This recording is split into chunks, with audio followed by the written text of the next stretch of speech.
Je nage dans une histoire, la glace me raconte une histoire, et en même temps, cette histoire est en train de disparaître. Nous sommes des témoins. Quand je dis nous, les aventuriers, les explorateurs, nous sommes des témoins d'un monde qui change. Et notre rôle aussi, il est d'en parler, de témoigner, en disant, regardez, le monde est encore beau, il est en train de changer, il est important de le préserver.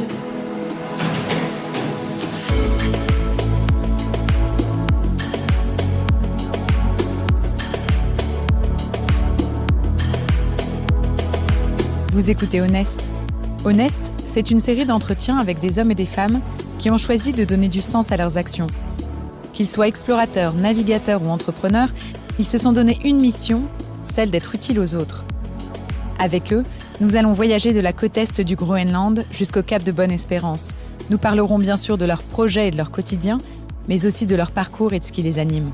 Bonne écoute. Ce podcast vous est proposé par Ast.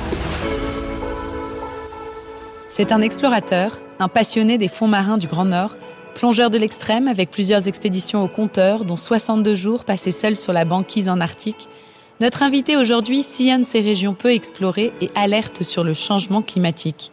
Il s'appelle Alban Michon, il a 43 ans, il aime pêcher du plancton par moins 45 degrés et servir de cobaye pour des programmes scientifiques. Mais ce qu'il préfère avant tout, c'est partager sa passion pour cet univers qui le fait fondre, la glace.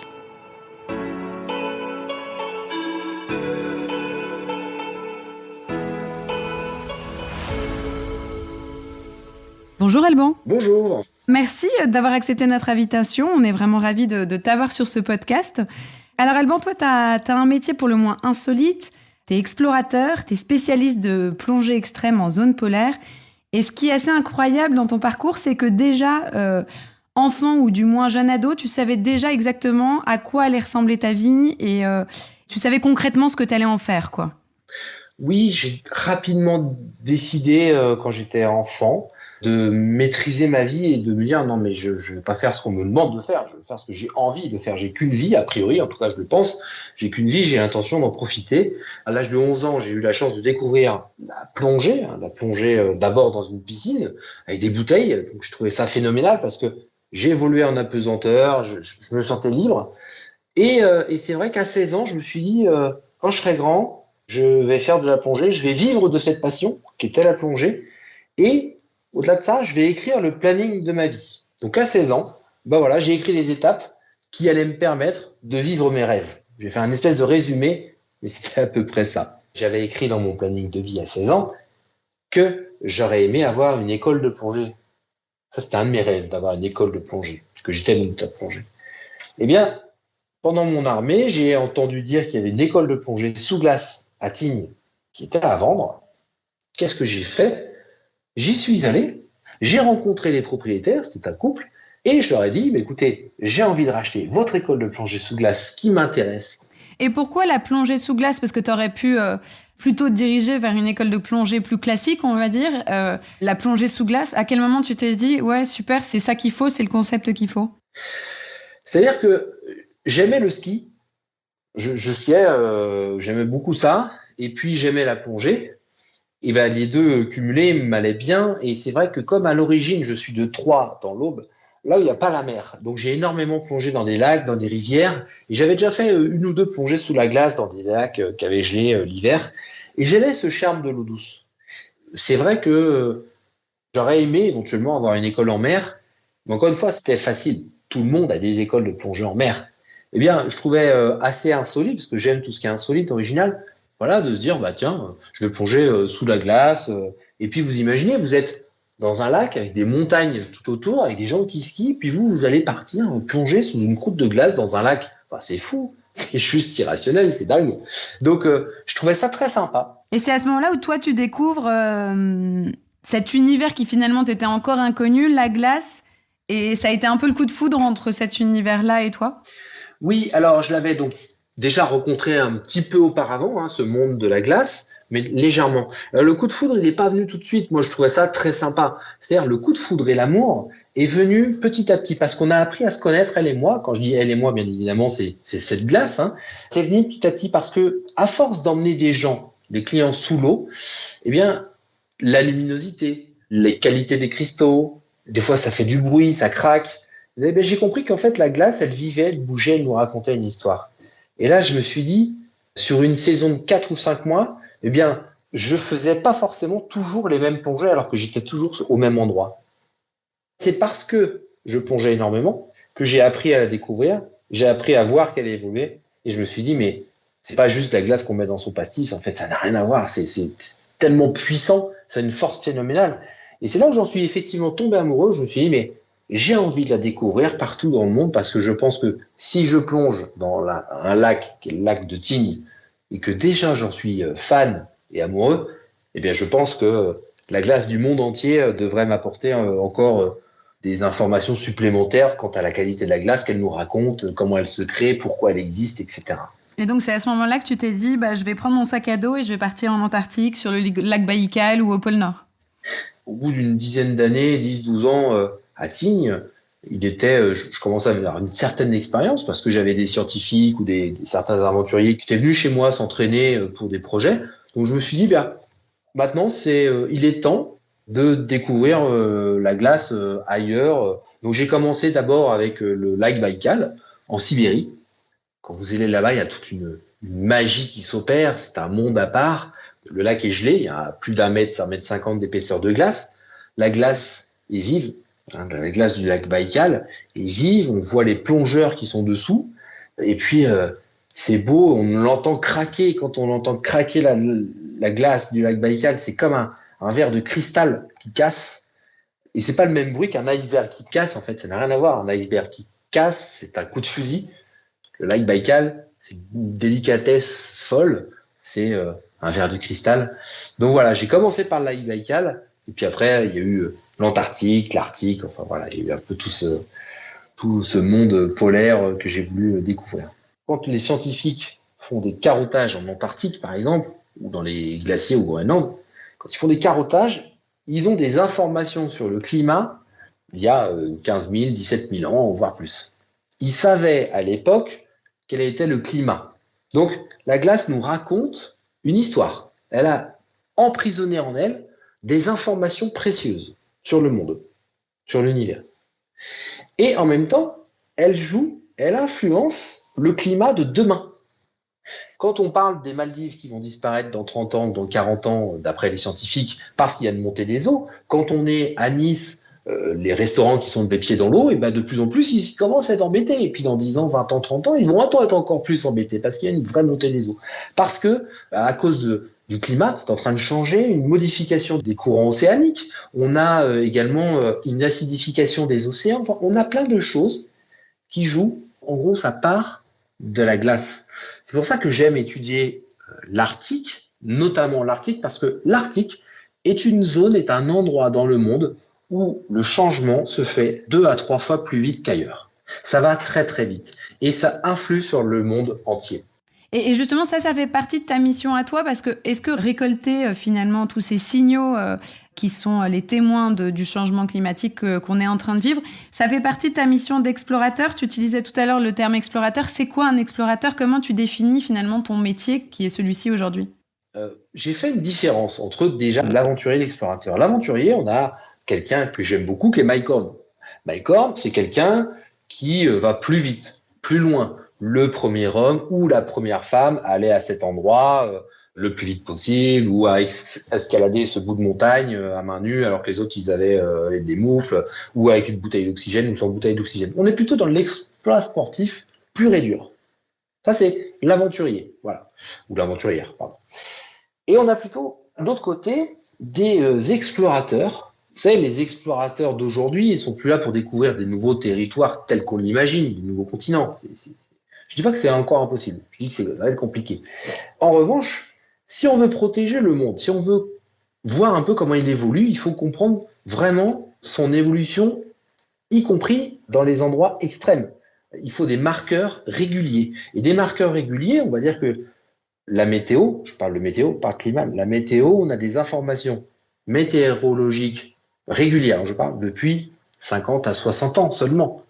Imaginez que on sait qu'à Paris, tous les jours, à telle heure, il y a des graphiques météo, on a des informations météo. Mais depuis 50 ans, Sur l'échelle de la planète qui a 5 milliards d'années, c'est que dalle, c'est rien, c'est peanuts. Et on a des informations régulières presque partout dans la planète en 2021, mais pas partout. Et le pas partout, quand je dis pas partout, c'est y compris dans les endroits extrêmes. Et dans les endroits extrêmes, eh bien, ce sont des vrais marqueurs qui sont importants parce qu'ils changent très régulièrement. Et si on n'a pas ces informations, on ne voit pas comment le monde évolue. Parce que le monde évolue, il faut un peu de temps pour que le monde évolue, en bien ou en mal, hein, dans les deux sens d'ailleurs. Donc c'est aussi le rôle de l'explorateur d'aller dans des endroits difficiles d'accès pour apporter des informations scientifiques, qu'elles soient météorologiques, climatiques, scientifiques, autres. Hein. Ça peut être aussi, l'explorateur peut être aussi un ouvrier scientifique. Parce que ça, pour le faire, du coup, concrètement, comment se passe une de tes explorations? Alors, j'imagine qu'elles sont toutes un peu différentes, mais quand tu dis justement que tu es à la recherche de tous ces signaux-là, de toutes ces données scientifiques, comment ça se passe? Tu pars, toi, avec des scientifiques, tu prélèves des échantillons sur place? Comment ça se passe? Alors, je vais prendre, on va dire, l'exemple de ma dernière expédition. J'ai des programmes scientifiques. Donc, par exemple, j'avais pendant 60 jours, un peu plus de 60 jours, tous les jours, je devais faire un protocole de suivi de la réactivité du cerveau en milieu extrême. Donc, j'avais des outils qui me permettaient de voir et de noter aussi. Donc, c'est souvent que des chiffres, hein, des chiffres qui, pour moi, ne veulent rien dire. Après, je donne ces résultats aux scientifiques, aux chercheurs, qui, parce que d'autres scientifiques travaillent sur les mêmes protocoles, peuvent un jour peut-être comprendre l'évolution du cerveau en milieu extrême, se dire que le froid, le chaud, le stress, la fatigue ralentit ou pas la réactivité du cerveau. Enfin voilà. Donc ça, c'est un exemple.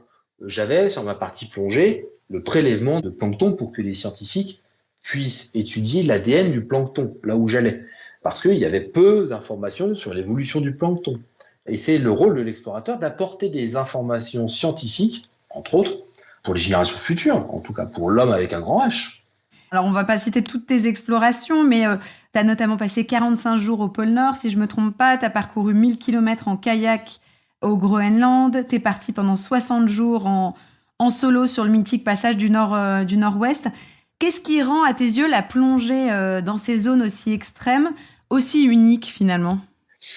Plus on va au nord, plus la glace a une histoire, en fait, j'aurais tendance à dire. La glace du pôle Nord, par exemple, banquise, donc c'est une mer à l'origine, et puis il fait tellement froid, on a des températures de moins 60 par exemple, eh bien la mer gèle.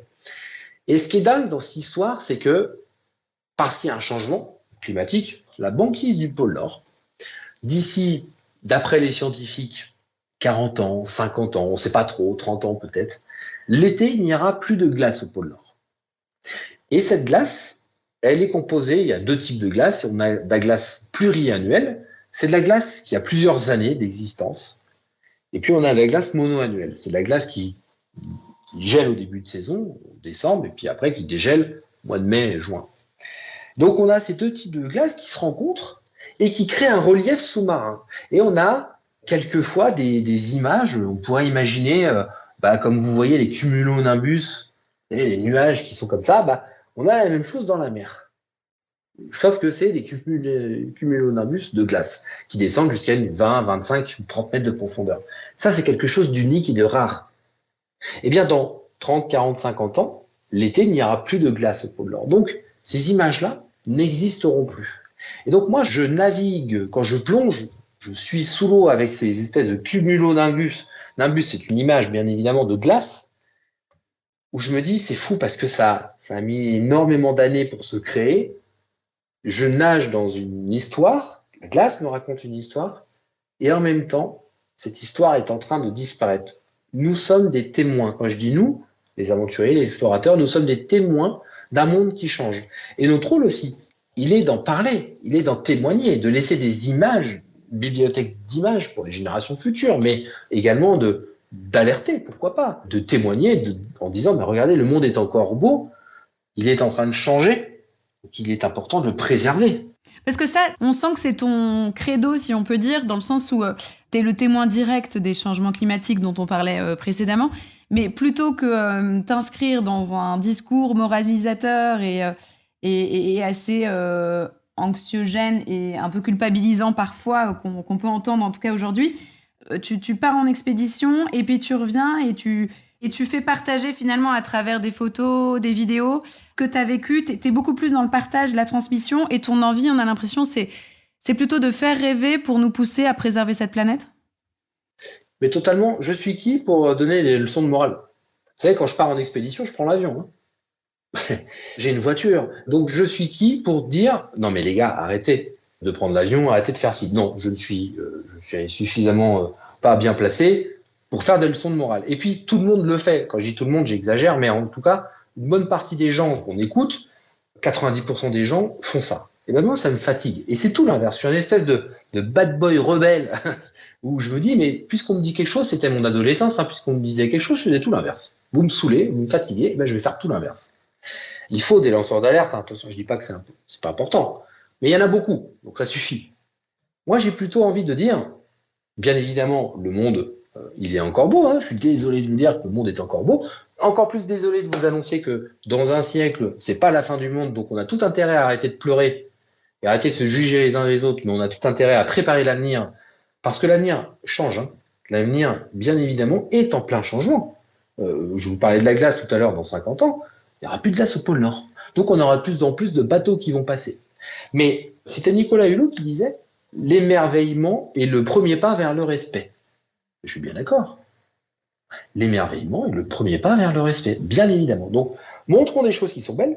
Et puis j'aurais tendance à dire, puisqu'on est dans le partage, j'ai envie de témoigner sans juger, mais j'ai envie aussi de... Ce qui m'intéresse, c'est pour moi la pédagogie. Ce besoin de transmission, ce rôle en tout cas... et cette envie de partager et de transmettre. Tu l'as aussi dans la pratique de la plongée parce que tu as créé à Tignes une école des explorateurs. C'est quoi le but de cette école? Comment l'idée t'est venue? Et surtout, est-ce que ça marche et qui vient te voir du coup? Alors, il ne faut pas oublier qu'à l'origine, je suis moniteur de plongée. Donc, moniteur de plongée, ça veut dire pédagogie, ça veut dire transmettre. On a envie de transmettre, bien évidemment, sa passion. Donc, j'ai toujours cette fibre pédagogique au fond de moi et et c'est très intéressant. Ça me manque parfois parce que quand vous préparez une expédition, vous êtes énormément derrière votre ordinateur. Donc cette envie d'être au contact des gens, de les voir évoluer, de temps en temps, ça me manquait. Et puis, j'ai pas mal de gens sur les réseaux sociaux qui m'envoyaient des messages en disant oui, Alban, qu'est-ce que tu me conseilles comme tente? Qu'est-ce que tu me conseilles si je passe à travers la glace? Comment je monte un projet, une expédition, etc.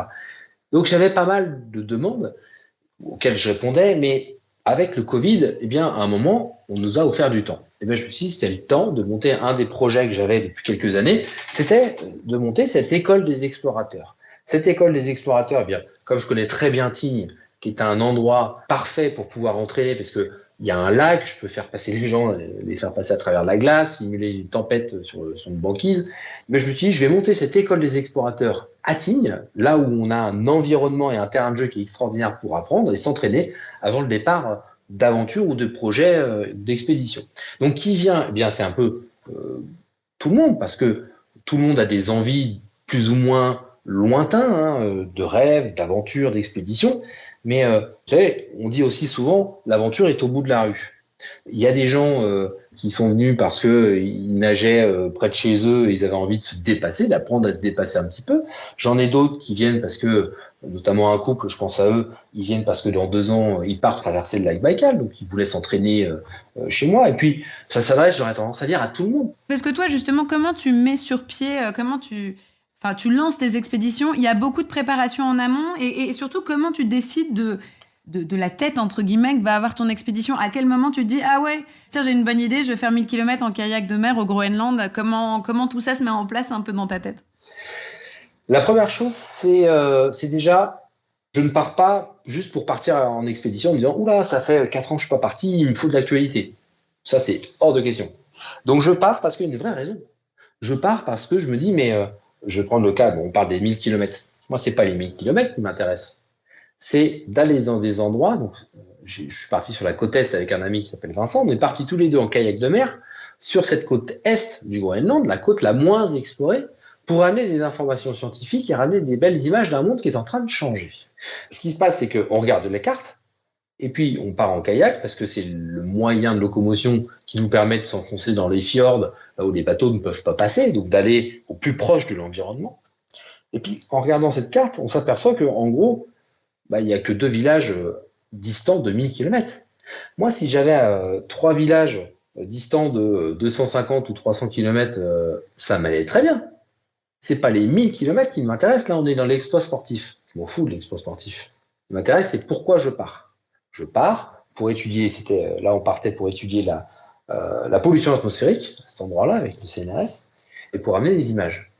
Donc, c'est pourquoi on va partir. C'est d'abord le but et l'objectif.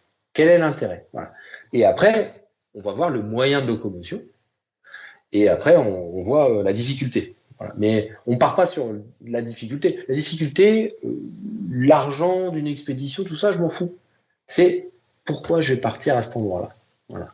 C'est ça qui m'intéresse d'abord. Mais il y a quand même une question, à mon avis, que pas mal de gens se posent. Ton quotidien, quand on connaît toutes les expéditions que tu as faites, ça fait rêver et ça donne envie, à mon avis, à de nombreuses personnes. Mais comment est-ce qu'on finance une vie d'explorateur? Comment ça se passe? Ça prend du temps. En fait, effectivement, on ne se rend pas compte. Il y a une face cachée. C'est vraiment l'iceberg. On part de la glace, donc on est sur un iceberg. C'est-à-dire que ce qu'on voit, c'est que la surface, c'est 10%. Il faut se rendre compte qu'en moyenne, 1 mois d'expédition égale 1 an de travail, déjà. Donc, quand vous partez 2 ou 3 mois, vous imaginez déjà le temps que ça prend. Une fois qu'on a cette idée, il faut écrire bien évidemment un dossier, pourquoi on part, etc. Puis après, il faut financer ce projet. Donc, la vie d'un aventurier, d'un explorateur, comment ça se finance, comment il vit, c'est du sponsoring, mais il faut du sponsoring pour partir, financer son projet, puis après pour pouvoir payer les factures, manger, etc. Donc c'est quand même un vrai métier. Et après, on a la communication. Donc on a 3 parties dans une aventure. On a cette partie préparation, où on doit chercher des sous pour partir en aventure. Ensuite, on a la partie aventure en elle-même. Et après, on a la partie promotion. Et généralement, c'est là où on vit. C'est grâce à cette partie promotion, où après on fait des conférences, où on fait des festivals, où on diffuse le film, des livres aussi, par le biais de diffusion et de promotion, vente de photos, d'images, des choses comme ça, qui nous permettent de nous rembourser, parce que des fois, on s'endette, certaines fois, à partir sur une expédition. C'est pas toujours le cas où on se met de l'argent de côté, plutôt l'inverse. Donc des fois, on se rembourse, et après, on peut potentiellement gagner de l'argent sur ça. Et alors, pour revenir à tes expéditions, est-ce que pendant toutes ces années où tu as voyagé, exploré, est-ce qu'il y a une expédition en particulier, un moment qui t'a le plus marqué? Sur chaque expédition, il y a des choses qui m'ont marqué, bien évidemment. J'ai énormément de très très bons souvenirs, énormément de très mauvais souvenirs aussi, ou des souvenirs qui ne sont pas très fun. Mais j'aurais tendance à dire qu'il y a un événement, si je dois classer un peu les événements qui me sont arrivés, c'est lors d'une plongée au Groenland. Quand je suis remonté de cette plongée, je me suis retrouvé nez à nez et face à face avec un ours polaire. Il s'est arrêté à 3 mètres de moi et ce moment était magique parce que, bien évidemment, se retrouver face à un ours polaire, c'est quelque chose de relativement rare. Et là, on n'est pas dans un zoo, on est face à lui et on s'est regardé. Ça a duré 2 secondes. Il s'est arrêté à 3 mètres de moi, on s'est regardé, lui un peu surpris autant que moi. Et j'ai un peu senti qu'on s'est posé la même question, lui et moi, en disant, mais bon, on fait quoi là? Tu passes, je passe, tu passes à droite. Bon. Et puis, il s'est redressé, parce qu'il était allongé, il s'est redressé et il a fait demi-tour. Il a soufflé par le nez assez violemment, un peu style, je l'ai un peu énervé peut-être, et il a fait demi-tour. Et c'était magique, bien évidemment, c'était magique. Et tu as connu des vrais coups durs, des moments où tu t'es dit, mais qu'est-ce que je fais là? Oui, alors on en a toujours sur des expéditions. Je crois que la plus difficile expédition que j'ai vécue, c'était celle au Groenland avec Vincent en kayak. À un moment, on s'est retrouvé prisonnier de la mer, en fait, parce que les températures extérieures commençaient à diminuer, commençaient à descendre, et la mer commençait à geler, il y avait des bouts de glaçons un peu partout, et ça a commencé à se figer. Et on n'a pas réussi à atteindre la côte, parce qu'il y avait trop de blocs de glace un peu partout dans la mer, et donc il a fallu qu'on dorme, moi je dis dormir, c'est un bien grand mot, en tout cas qu'on reste sur nos kayaks de mer. Et donc, vous imaginez dormir sur un kayak, assis, avec la houle, la glace qui s'entrechoque, et puis potentiellement le fait de peut-être se renverser. Enfin, c'est pas très fun. Ça, c'est un moment qui a été très difficile avec Vincent. Je l'ai fait, mais si je peux éviter de le refaire, ça me va bien, en fait. Oui, on comprend. Et t'as jamais eu l'impression de te mettre en danger, de mettre ton corps, ton organisme en danger? Alors, bizarrement, non. Pourquoi? J'aurais tendance à dire que on nie pas le danger, attention. Mais quand on part en expédition, en tout cas c'est ce que je pense, puisque c'est un vrai travail, c'est mon travail, on maîtrise, en tout cas les explorateurs maîtrisent 98% de ce qu'ils font. Ça veut dire que, puisqu'on prend du temps à préparer notre projet, c'est très maîtrisé et on a la réponse à beaucoup de questions qu'on pourrait avoir et à beaucoup de problèmes qui pourraient intervenir. Il y a 2 choses qu'on ne maîtrise pas, sincèrement. Je pense que c'est, 1, la nature et l'environnement, bien évidemment. Il y a une tempête, une grosse tempête, la tempête du siècle, et vous êtes dessous, vous n'avez pas de bol. Ça, c'est comme ça. Et la deuxième chose, la chance. Quand je dis la chance, vous savez, quand vous partez, vous maîtrisez beaucoup de choses, vous avez beaucoup d'automatismes, et puis sur des choses un peu nouvelles, vous allez faire quelque chose, et puis au lieu de pousser à droite, il aurait fait pousser à gauche, par exemple, je fais un exemple tout bête, puis c'est là où soit ça passe, soit ça casse. Mais 98% de chance, vous imaginez, c'est énorme, en fait. C'est pour ça que je ne me sens pas en danger, je ne pars pas, c'est pas la roulette russe. Et alors, pour revenir juste à tes expéditions, est-ce qu'il y a encore des endroits où tu aimerais aller, des endroits qui te font rêver ?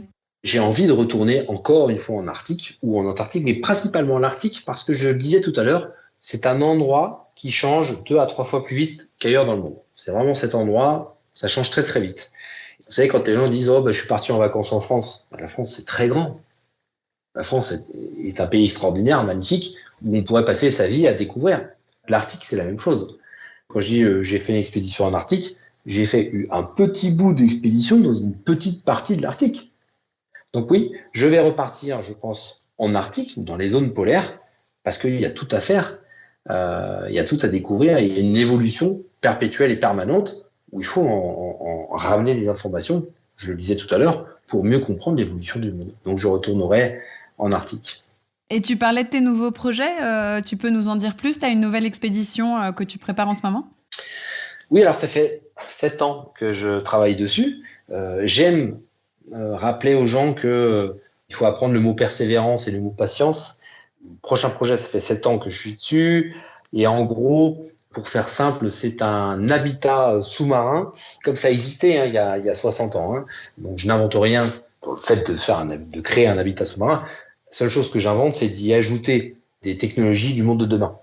Des technologies qui peut-être un jour équiperont nos maisons et puis qui nous permettra de recycler, de consommer moins ces choses-là. Parce que, on parlait tout à l'heure des donneurs de leçons, etc. Moi, je crois il y a des solutions et parmi les solutions, c'est de créer des technologies, non pas des technologies qui vont créer des nouvelles bombes nucléaires ou je ne sais quoi.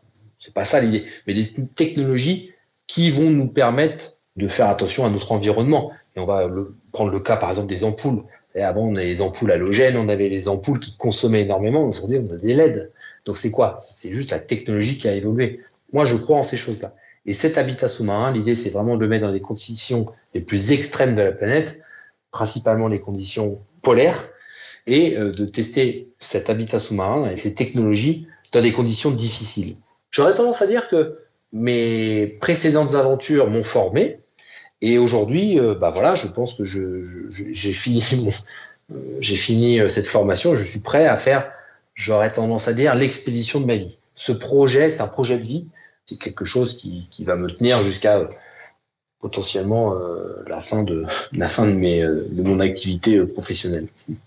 C'est génial. Écoute, on a hâte de voir ça en tout cas, et puis tu nous tiendras informés, et puis on suivra l'évolution de ce projet. Mais en tout cas, merci beaucoup de nous avoir accordé un peu de temps. C'était un plaisir de discuter avec toi, et puis bonne route et bonnes expéditions à venir alors.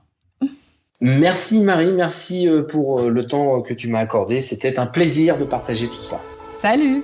Vous venez d'écouter Honest, un podcast proposé par Ast. Si cet épisode vous a plu, n'hésitez pas à nous laisser 5 étoiles ou à liker l'épisode. Merci.